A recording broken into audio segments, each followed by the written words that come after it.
I'm 85, and I'm telling you something I wish someone had grabbed me by the collar and said when I was 35. Working late wasn't worth it. Not the way I did it. Not the way I worshipped it. Here's the hook you won't like. The nights you're staying late right now. Most people won't remember them. Your company won't remember them. And one day, you won't even be proud of them. You'll just feel tired. I wasn't born special. I wasn't some genius. I was just a boy who grew up believing that if you were the last car in the parking lot, you were a good man. That if you missed dinner, you were providing. That if your kid fell asleep before you got home, it meant you were doing something important. And for a while, it felt true. It felt powerful. It felt clean. Work gives you numbers. Work gives you goals. Work gives you a scoreboard. Life doesn't. Life just happens. And if you don't pay attention, it happens without you. So let me take you back. I was 29 when I met a man named Frank Donnelly. He worked 2 stations down from me at the plant in Pittsburgh. This was 1969. Steel gray mornings. The smell of oil and hot metal in your clothes, even after you washed them. Men in work boots that never really got clean. Frank wore the same kind of thing every day. Faded blue work shirt, sleeves rolled to the elbow, a cigarette tucked behind his ear even when he wasn't smoking. He had hands like sandpaper and a laugh that made you want to laugh too. Frank was the kind of guy who could fix a machine by listening to it, like it was talking to him. One night, we were both on overtime. It was close to 10:30 p.m. The fluorescent lights were buzzing, and the whole building had that hollow nighttime echo. I remember the break room coffee tasting like pennies. Frank sat across from me at a scratched-up table, and he stared at his hands like they were a map he couldn't read anymore. He said, "Hal, you got kids?" I told him, "Not yet. Maybe soon." He nodded like that answered a question he'd been carrying for years. Then he said, very softly, "Don't let this place raise them." I laughed, not because it was funny, because it was uncomfortable. I said something stupid. Something proud. I said, "You do what you gotta do." Frank didn't argue. He just reached into his wallet and pulled out a photo. A little square print bent at the corners. 2 kids in Halloween costumes. One was a skeleton, one was a cowboy. He tapped the picture with his finger and said, "That was 3 years ago. I missed it because we were behind schedule. I told myself I'd make it up. You know what my boy said to me last week?" I shook my head. Frank swallowed hard. He said, "Dad, you're like a guest here." I can still hear the way his voice cracked on the word guest, like it scraped his throat on the way out. That moment should have changed me. It should have. But I was young, and I was ambitious, and I was terrified of being ordinary. I thought Frank was warning me because he couldn't handle it. I thought I was different. Listen to me. Everybody thinks they're different. So I kept pushing. I became the guy who always said yes. Yes to the extra shift.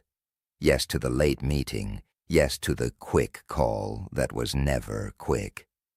I wore my exhaustion like a medal. I'd come home with my tie loosened, the smell of stale smoke in my hair from other people's cigarettes, my head buzzing with numbers and problems I couldn't put down. And my wife, Elaine, God bless her, she tried to tell me. She didn't scream at first. She didn't threaten. She just said things like, "We saved you a plate, and he asked for you, and you're missing it." Missing it. That's the phrase. You don't notice you're missing your own life until it's already gone. Now I'm talking to you. Not the version of you that wants to look good. The real you. The tired you. The one who tells themselves, just this month, just this quarter, just until we hit the target. Let me challenge your belief. You think more hours equals more security. You think more work equals more respect. You think if you stop, everything will fall apart. You think you're irreplaceable. You're not. Work is a furnace. If you keep feeding it, it will keep burning. It will take every spare piece of you and still ask for more. And you'll call it ambition. You'll call it responsibility. You'll call it building a future. But what if your future is happening at 6:12 p.m. at your dinner table and you're not there? Here's the hard truth. No one is going to hand you your time back. No one. Not your boss. Not your clients. Not your team. Not your phone. You know what working late is like? It's like pouring water into a bucket with a crack in it and calling it progress because your hands are wet. It feels like effort. It looks like effort. But it doesn't hold. And tell me, when you're old, when your knees ache getting out of bed, when your hands shake holding a coffee mug, are you going to say, I'm so glad I answered those emails at 11:47 p.m.?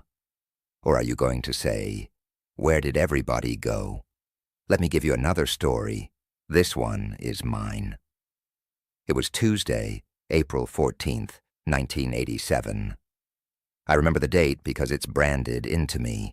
I was 47. I had just gotten a promotion, bigger title, bigger salary. I thought I had finally arrived. That day, my daughter, Marcy, had a school concert. She was 12. She played the clarinet. She was nervous for a week. She practiced until the squeak of that thing made me want to tear my hair out. And I promised her, that I'd be there. At 4:55 p.m., I was still at the office. The carpet smelled like old coffee. The windows were dark with rain. My desk was piled with reports. The phone rang. It was my supervisor. He said, "We need you on this client call at 6. It's critical." Critical. That word has ruined more families than people admit. I hesitated. I actually looked at the little paper calendar on my desk. Marcy's concert, written in my own handwriting, underlined twice. I said, I can't. There was a pause. Then the voice on the other end got colder. Hal, this is why we promoted you. We need leaders who show up. Leaders who show up. Isn't that funny? Leaders who show up everywhere except home. So I made the choice I always made. I stayed. I told myself I was doing it for them. I told myself I'd explain later. I told myself there would be another concert. That call ended at 7:18 p.m. I drove through wet streets with my stomach tight, the wipers slapping back and forth like a metronome counting what I'd lost. I walked into the auditorium during the last piece. I saw the backs of heads. I smelled perfume and damp coats. I spotted Elaine sitting in the third row, alone. But she didn't turn around. And then I saw Marcy on stage. She was scanning the crowd between notes, searching for me. And when her eyes landed on my empty seat, something in her face shifted. Not anger, not drama, just a small shutting down, like a door closing quietly. Afterward, in the parking lot, she held her clarinet case like it was a shield. I said, "Honey, I'm sorry. Work ran late." She nodded. That's all. A nod. And she said, "It's okay, Dad. I'm used to it." I want you to understand what that sentence does to a man. I'm used to it. That's when your child stops expecting you. That's when they start building their life with a hole where you should have been. I carried that sentence for decades. I still carry it. Now here's the paradox. The more you sacrifice for work, the more work expects you to sacrifice. You teach people, how to treat your time. You teach your job that your evenings are negotiable. You teach your family that your presence is optional. And your generation, yes, I'm saying it, has more tools than we ever did. You can work from anywhere, anytime, and that means you can never stop. Your office fits in your pocket. Your boss lives in your notifications. Your quick check turns into an hour, and then another hour, and then it's midnight, and you're still thinking about someone else's priorities. So here's the actionable insight. If you don't set boundaries, life will set them for you. Illness will set them. Divorce will set them. Burnout will set them. A funeral will set them. Something will make you stop. I'm 85 now. My world is quieter. The house makes noises it didn't used to make. The stairs feel steeper.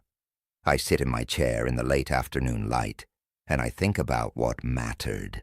I used to think winning was a bigger paycheck, a corner office, a title that made people nod when you introduced yourself. I used to think the point was to be needed. Now I know the point is to be loved while you're still here to feel it. Let me be vulnerable for a moment.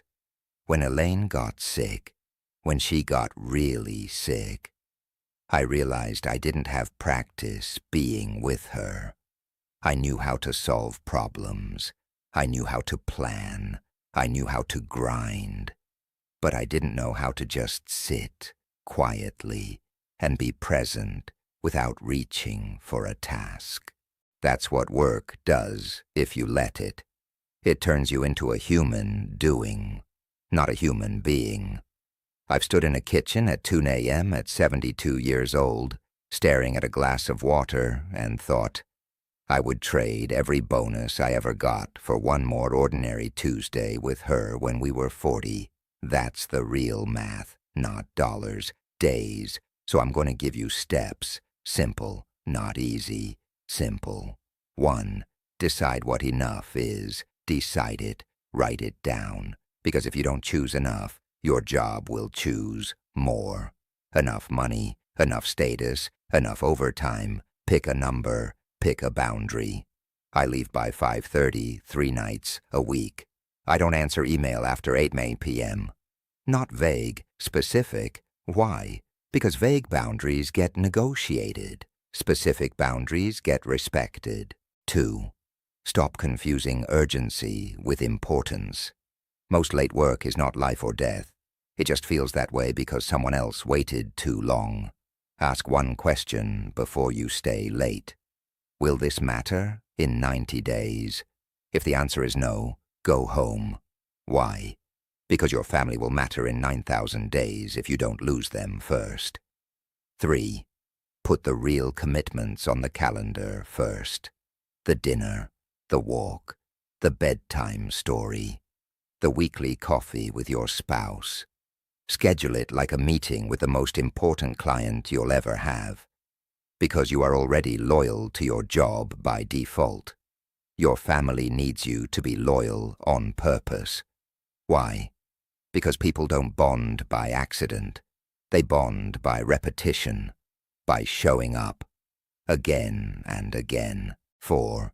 Tell the truth at work, not a speech, a sentence. I can stay late once this week, not every night. I'm unavailable after 6 UO. You think you'll be punished for that? Maybe you will, but here's the brutal part. If the price of your job is your life, it's too expensive. Why? Because you can earn money again. You cannot earn time again. 5. Practice being home when you're home.